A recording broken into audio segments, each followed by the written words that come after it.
নমস্কার বন্ধুরা, ছোটোখাটো রান্নাঘরে আপনাদের স্বাগত। আজকে আমি বানাবো মানকচুর ভর্তা। এখানে যা যা উপকরণ আছে সব কিছু দিয়ে বানাবো একটা দারুণ স্বাদের লোভনীয় ভর্তা। একটু ঝাল ঝাল করে এই ভর্তাটা রেসিপি তৈরি হবে।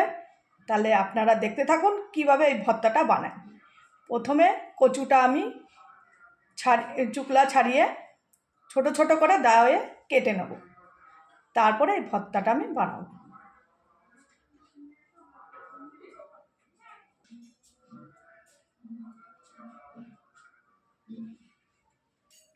বন্ধুরা, এখানে কচু ছোট ছোট করে কেটে ধুয়ে নেওয়া হয়েছে। এবার একটা মিক্সিতে বেটে নেব। এই মিক্সির বাটির মধ্যে প্রথমে কচুগুলো দিয়ে দেবো।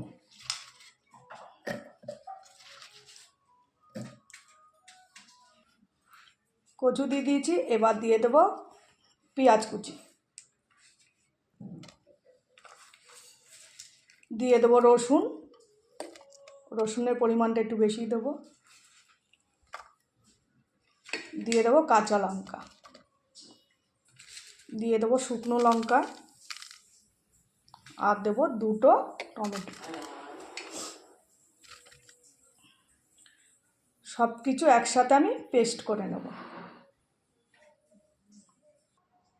এ দেখুন বন্ধুরা, কচু আমি পেস্ট করে নিয়েছি। এবার কচু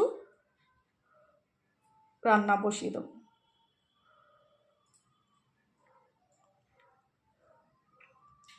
আপনারা চাইলে শিলপাটাও করতে পারেন, কিন্তু অনেকটা কচু তো এই জন্য আমি মিক্সার জারে করে নিয়েছি। এবার গরম কড়াইতে দিয়ে দেবো আমি তেল কচু ভর্তা রান্না করার জন্য।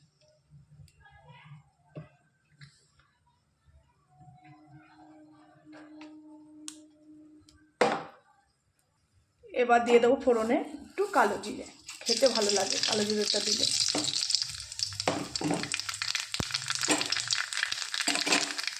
এবার দিয়ে দেবো কচু।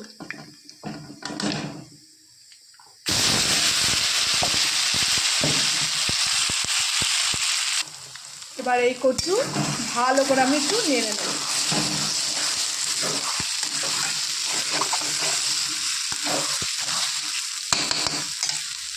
দিয়ে দেবো আমি হলুদের গুঁড়ো, আর দিয়ে দেবো পরিমাণ মতো লবণ, যেহেতু এর মধ্যে সব কিছুই দেওয়া আছে।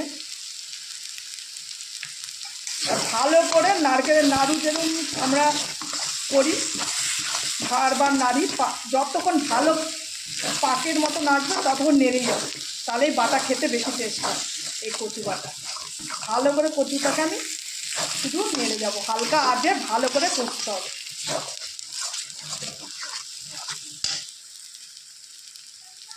এরকম হালকা আঁচে বারবার আমি কচু শুধু নাড়ব।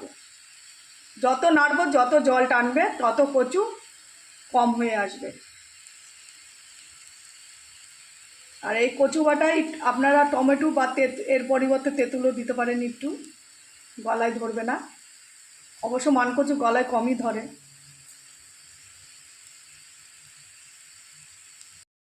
দেখুন বন্ধুরা, কতটা কচু কতটুকু হয়ে এসছে। যত জল টানবে যত শুকাবে যত নাড়ব তত আরও নাড়ুর মতো পাক হবে।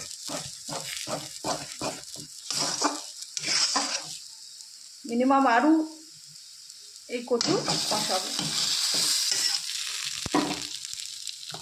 এবার দিয়ে দেবো একটু চিনি।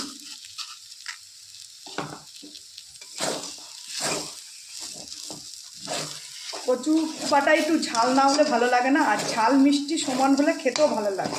ঝাল মিষ্টি নুন এরকম হালকা আজে বারবার শুধু নাড়তে থাকবো। আর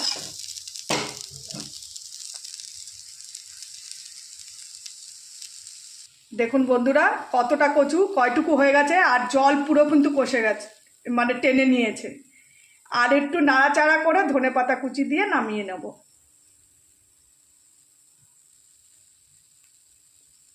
মিনিমাম আধ ঘন্টা ভালো মতো নেড়ে নিলে কচু তাড়াতাড়ি হয়। গ্যাসের আগুনে একটু লেট হয়, কিন্তু কাঠের জালে তাড়াতাড়ি হয়ে যায়।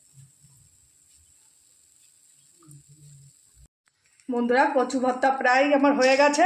এবার নামানোর আগে দিয়ে দেবো আমি কুচনো একটু ধনে পাতা। চাইলে আপনারা দিতেও পারেন, নাও দিতে পারেন। আমি একটু ধনে পাতা কুচি দিয়ে দিলাম।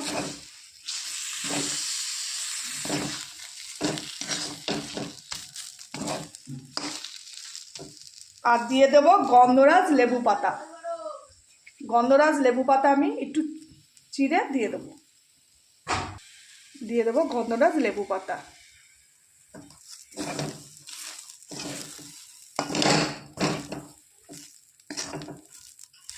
বন্ধুরা, কচু ভর্তা আমার হয়ে গেছে। এবার নামিয়ে আপনাদের দেখাচ্ছি। বন্ধুরা, এই হচ্ছে আজকে আমার মানকচুর ভর্তার রেসিপি। যদি ভালো লেগে থাকে একটা লাইক, কমেন্ট, শেয়ার করে দেবেন আর চ্যানেলটি সাবস্ক্রাইব করে দেবেন। আর গন্ধরাজ লেবুর সাথে এরকম শুকনো লঙ্কা ভাজা দিয়ে মেখে খাবেন, অসাধারণ লাগে।